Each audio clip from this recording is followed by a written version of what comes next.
Chargers are set to play the Vikings on Thursday Night Football at SoFi. It is the debut of the Superchargers uniforms, a nod to the 90s and early 2000s, a great era of Chargers football. It's an era that I became a fan of Chargers football, so I'm super excited to see those navy blue uniforms once again. I'll be wearing my Lad McConkey jersey tomorrow night to SoFi, rocking that Superchargers look. Vikings come in to SoFi at 3-3. It's been mentioned that Carson Wentz is going to be the starter for the Vikings tomorrow night. I think this is a must-win for the Chargers, and we'll get into why that is. But going to be another tough matchup. The Vikings have a great defense. Brian Flores is a great defensive coordinator. Carson Wentz can still throw the ball. I mean, he's had 2 300-yard passing games this season. So it's going to be another tough matchup for the Chargers, and I believe this is a must-win for the Chargers to keep their playoff hopes in good standing.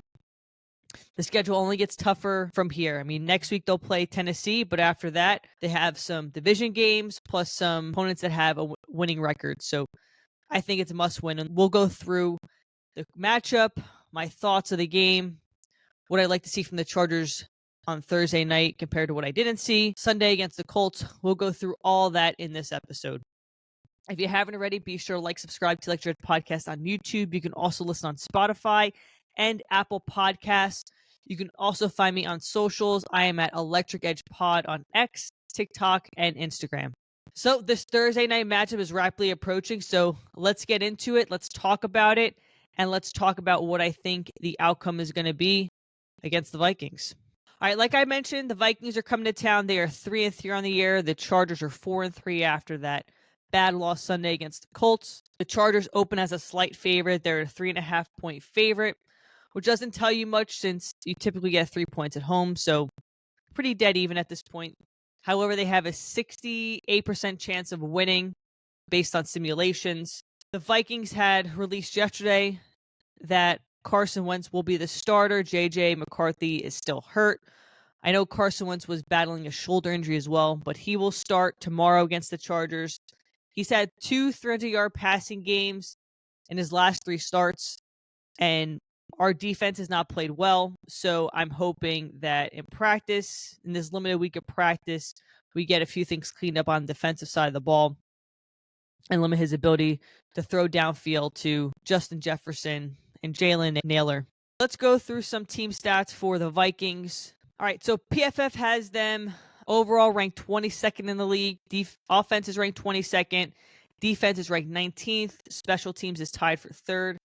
They're given the 5th most points allowed this year at 125. They scored 145 points, which is tied for 20th. Like I mentioned, Carson Wentz is going to be their starter. Jordan Mason is their lead running back, and we obviously know what damage Justin Jefferson can do on the offensive side of the ball. So it's going to be a good matchup. I'd love to see the matchup between Jefferson and probably Still on him. But it's going to be one of those dogfights, I think. I think this game is going to be very close, regardless of the quarterback matchup. The Chargers have proven to us that their offensive line is still very shaky. However, we should get Joe Alt and Trey Pipkins back this week on the offensive line. So that being said, you have your starting 5 offensive linemen that you started the season with against the Chiefs and against the Raiders, partially against Denver because I think Becton was in and out. But you'll have your starting 5 offensive linemen. So really want to see how much improved the protection is this week against Herbert, having those two guys hopefully play. They are on track to play Thursday, but I think it's still going to be a game time decision, and we have to wait for the injury report to come out yesterday, and I'll go through this in a minute. I believe Joe Alt and Trey Pipkins were both limited, but they did practice. Minnesota's schedule this year so far, it's been very interesting. Week 1, they won against the Bears. It was that comeback win, and the Bears at that point weren't playing good football. The Bears started 0-2, and then they've really rallied and won 4 straight. Then they lost to the Falcons, which the Falcons are this hot and cold team. They'll beat the Bills one week and then get shut out by the Panthers the next week. So don't really know how to rank them at this point. Then they beat the Bengals 48-10. I think Jake Browning was still the quarterback at that time. Then they lose to Steelers 24-21. I think that game was overseas. They beat the Browns 21-17, and then they lost the Eagles last week 28-22. So as far as total ranking, like I mentioned, PFF has 1 grades. Offensively, like I said, they're ranked towards the bottom of the league. Right now, the Vikings are averaging about 318 yards a game, passing about 214 yards, and then on the ground, about 103 yards. Defensively, Minnesota here is ranked, I believe, 9th. Yeah, Minnesota's ranked 9th. They're giving up about 300 yards a game. Passing in the air is 184, and on the ground is 117. So hopefully that 117 is an indication that we can get the run game going. Last week against the Colts, Justin Herbert once again was our lead rusher, which I have talked about many times cannot happen. We need to get our running backs involved. Justin Herbert shouldn't have to do it all on this offense. So hopefully Vidal can get going early. I think Hassan Haskins is not going to play as well tomorrow. He was doubtful. He's dealing with some injuries. So I think Nyheim Hines and Vidal will be the 2-back tandem. It'll be good to see what Vidal and Hines can do against a defense that is giving up 117 rush yards a game. But it starts with the offensive line. Is the offensive line going to be much improved with Alt back? And we don't know what level he's going to be able to perform at. I think any version of Alt is better than not having him. And then Pipkins too. What version are we getting of Pipkins? Pipkins was at practice with a knee brace on. Like I said, they're marked as limited at practice this week on the practice report that came out yesterday, but it's trending like those two will play on Thursday. Let's talk about the Chargers offense right now. So the Chargers are ranked 4th in the NFL in offense after the explosive week they had last week against the Colts. They're averaging about 372 yards a game, passing 261, rushing 111. We've had some weeks where we've been over 100 yards, and then other weeks where we just can't get the run game going at all. So, like I said, I'm really focused on seeing if this run game can get going against a not so good run defense against the Vikings. And then defensively, the Chargers, ESPN has them ranked 13th overall right now. They're giving up 315 yards a game, which that average has jumped week to week. Passing, they're giving up 192. If I'm going to critique the defense, I think the secondary has played well except for these big explosive plays, but I think that's scheme issue. But it's the run defense that's really killing us right now, and that shows with the average rush yards this defense is giving up. They're giving up about 123 rush yards a game, which is it's not going to get the job done. Giving up that many yards, the offense is going to stay on the field. Can't give the ball back to Herbert. Defense gets worn out, and we become into situations like last week against the Colts where defense can't get off the field. So I'm hoping that a lot of this is fixed this week in practice. I don't know how much of it's going to get fixed, but whether it's scheme issues, whatever the case may be, the run defense has to get cleaned up. And Sunday, Khalil Mack was on a snap count. It looks like this week he doesn't want to be on a snap count based on his interviews with the press. So I'm hoping he plays a lot more as well on Sunday. And then just wanted to touch on the Chargers grades on PFF right now. So overall, they're ranked 18th. Offense is sitting at 16th. Defense is 11th. And like I said, I think that defensive number is that high because of the secondary. And special teams is ranked 29th. Now, there's a lot of talk this week about the special teams, and the Chargers released Caleb Murphy, who was a great special teams player for us. Last week, they put in Tooley to put in his spot, and Tooley missed his assignment, and we had that massive return for the Colts that set them up for another touchdown. And Caleb Murphy was picked up on waivers by the Patriots. So, the Chargers, by making roster moves, it's turned out to be a pretty bad move. They cut a great special teams player, and the special teams did suffer last week on Sunday. I'm hoping to see a little bit more out of Darius Davis, too. I know he was come back from knee injury. Just hasn't looked like his explosive self. So hopefully this is the week that special teams can produce a little bit more for the Chargers. So before I get into the keys to the game, I want to go through real quick the injury report that was put out yesterday, since I referenced it several times now. So Daniel Popper had put this out. So as far as the Chargers, like I said, Joe Alt was limited. He's trending like he's going to play. He said that's the plan. Jeremy Caldwell made it on here with an illness. That's something to keep an eye on. Deculus is on here. He was limited. Troy Dye was limited. Hassan Haskins didn't practice. He's looking like he's not going to be able to suit up. Kyle Kennard practiced full, so he should be good to go. Elijah Molden's limited still. Trey Pipkins was limited, and Salyer had a full practice. So it'd be good to have Salyer back as a backup, especially if Deculus is hurt. And like I said, it's looking like Pipkins and Alt are going to play on Thursday, but I think it will be a game time decision unless news comes out today as practice finishes as to what the game plan is going to be. On Minnesota's side of the ball, some key injuries for them. Aaron Jones, I think Aaron Jones is trending to play right now.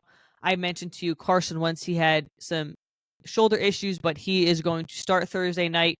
Dan Ginkle was limited at practice. McCarthy will not play. That was already determined. I think we have almost the same amount of injuries, just in different positions. But like I said, if the Chargers can get Alt and Pippins back, I feel a lot better going into Thursday night. But okay, let's get on to the keys to the game. As I just talked about, I think it starts with the offensive line. Getting Alt and Pipkins back is going to hopefully give Herbert a little bit more time to get the ball out, let plays develop down the field. I think it's going to help the run game. Last week we saw against the Colts, Kamani Vidal could get nothing going. Justin Herbert was a lead back. And we've seen this trend through the course of the season where I think there's been 3 or 4 games that Herbert's been the lead back for the Chargers, which cannot happen. So I'm hoping with the return of these 2 players, one, gives Herbert a little more time to get things going on offense, and second, gets the run game involved so Herbert doesn't have to throw 55 times a game. On the defensive side of the ball, I'll go back to what I said earlier about the run defense. Run defense has to get cleaned up. You know, some of our key players last week, Derwin James, Diane Henley, did not play well. They're very aware of that. Derwin James in his press conference said they play like shit, and he's 1,000,000% right. So what have they done in practice to fix schemes, matchups, to put that run defense in a better situation? Also, you got to get pressure on Carson Wentz. You know, there's a reason why he's bounced around in the league since the Eagles. Get pressure on him, force mistakes, and win the turnover battle. Last week, we didn't win the turnover battle. It is crucial, especially in these games where there's really not a key favorite, to win that turnover battle, to set yourself up to be successful and get a win. I talked about this for many weeks, the red zone offense. The red zone offense is still not firing. It's very predictable. I'll be watching the games and I know what's coming. It'll be a run that goes nowhere, or there'll be a bunch formation of receivers trying to get one open, and Herbert's forcing a throw. Hopefully this was worked on in practice, but we have to stop settling for field goals. We need a score, because those scores make a huge difference in the game. It puts pressure on the other team for them to go down the field. And like I said, I like our chances with our secondary. I'm not sold by any means on our run defense right now. And I'm also not sold on our ability to stop big plays down the field. The Vikings have 2 number 1 wide receivers on that roster, between Naylor and Justin Jefferson. They are going to be deep threats down the field. So you got to get pressure on Wentz, but we also need to make sure there isn't blown coverage in the secondary where one or two of these guys are just wide open down the field. That has to get cleaned up. Some other things is we've been winning the time possession. We've been winning total yards. Like, we've had those advantages in some of these games, and they haven't turned out to be wins. It's going to be on the little things, the turnovers, the penalty battle. You know, we did a better job last week of limiting our penalties. I think we only gave up 35 yards in penalty yards. I think the Colts had a little bit more. Those little things add up in the game, and they are determining factors whether it's a win or a loss. I mean, you take away those 2 turnovers last week against the Colts, and the Chargers may be battling back and forth, and that game could possibly go to overtime, or they win on a last-second drive. Those things add up. And I know Herbert's well aware of the picks and the turnovers, but I want to see it in action this week where we have a clean game, no turnovers, no broken coverage. We limit the run game for the Vikings. We're scoring in red zone opportunities. Those things separate the good teams from the great teams. So right now, we're kind of in the middle of the pack. You know, we had a great start to the season. We've hit this insane rough patch right now, and that's for a variety of factors. Players getting hurt. Something hasn't clicked on the defensive side of the ball, especially in the run game, blown coverage. Herbert not having time to let things develop down the field, having to change the game plan. All those things are adding up, and 3 of the last 4 games have resulted in a loss. But I think it's imperative this week that the Chargers get a win on Thursday against the Vikings.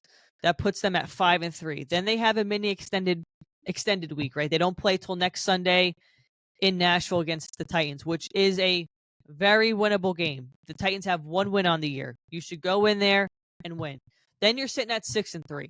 And myself, along with many other Charger fans, would feel a sigh of relief sitting at 6-3, heading into a very difficult schedule. I think after the Titans game, then they come home and they play the Steelers, which is a winnable game as well. We saw the Bengals figured out the Steelers and came out with a win. And there's some division games. One of them is Jacksonville. Another one is the Cowboys. You have Houston at the end of the year. That's where you're going to be tested. So hopefully we can get this team in a healthy position. We can limit, or we can fix the issues we've been having on defense, give Herbert a little bit more time to operate in the pocket, get the run game going, and the tide will hopefully start to turn with this team. I'll be the first to tell you, I was mad on Sunday. I was ranting about roster moves, off-season moves, offense, you name it. I was on a roll, and that reflected in my last podcast. But my issue is that you have Justin Herbert in the prime of his career, right? Ortiz says you went 11-6 last year. Great. You are on a trajectory to get deep into the playoffs. So the frustrating thing is, in the offseason, I felt like we didn't do enough to make the team better. I thought the draft was great. I thought they did very well in the draft. But as far as free agency, wasn't sold. And I just got to a point where it was like all of these pieces were failing and showing their true colors, and I just couldn't take it anymore. I had to get it out and rant. But I've had a few days to decompress, reset, hear some good news coming out of Chargers camp about injuries. So I am hopeful and optimistic for Thursday night's game at home. Real quick, I want to go through my predictions prior to the season on this Vikings game. I didn't do it last week. I forgot. Don't want to forget this week. And let's see if I'm going to stick with my predictions or not. Okay, week 8. I had the Chargers winning this game at home. For some reason, I don't have the score written down. I must have forgot to write it down. But I do have the Chargers winning. And analytics and Vegas is pointing in that direction too, having them a 3.5 point favorite. It's going to be a tough battle, though. I think it comes down to 1 or 2 possessions. I could definitely see this game ending on a game-winning field goal. Vikings have injuries. The Chargers have plenty of injuries to go around. But this game, I think Herbert did it last week against the Colts, with the exception of the 2 picks. He really got to elevate this team once again and put the team on his back. But I'm hoping that we can get the run game going to kind of limit all of the weight on his shoulders this week. But with that being said, I will be at the game tomorrow night. I'm leaving tonight to head to LA, so I will be there hanging out the tailgate. Tomorrow, I'll stop by some tents if I can, but looking forward to a Thursday night game at SoFi. This is my first Thursday night game at SoFi I will be at. Last year, I couldn't make the Denver game, so looking forward to a Thursday night game with some sick throwback uniforms. So with that being said, be sure to subscribe to the Extra Podcast on YouTube. You can also listen on Spotify and Apple Podcasts. Also follow me on socials. I am at Electric Edge Pod on TikTok, X, and Instagram. So my bolt blast for this game is, I think the defense self-corrects and we limit the Vikings to 100 rush yards. And 2, I think Gadsden stays hot and has another touchdown this week for the Chargers. So let's see if my predictions are true. I did pick him to have a touchdown last week, going through some prop bets with one of the friends I went to the game with. So let's see if I am correct again after this game. Chargers fans, let me know your thoughts in the comments, what you think the outcome of this game is going to be, what you're hoping to see, what you're hoping is corrected from the Colts game. Let me know all your thoughts in the comments below. As always, love to read Chargers fans' comments and interact with you all. And it's always appreciated that you watch my episodes because I really enjoy putting them out. And I enjoy that you also take part in this podcast as well. So with that being said, let's get that W tomorrow. Go Chargers and bolt up.